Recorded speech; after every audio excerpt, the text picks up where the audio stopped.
So here it is, June 30th, 2024, and I'm finally getting a boat in the water. Oh well.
In December 2023, I finally replaced the stock motor that came in the Blackjack 24 with a Surpass Hobby Rocket RC 3660 2600 kV motor.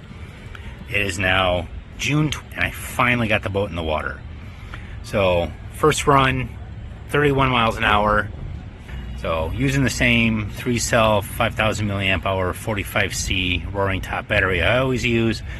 Obviously, it still has the Turnigy 90 amp ESC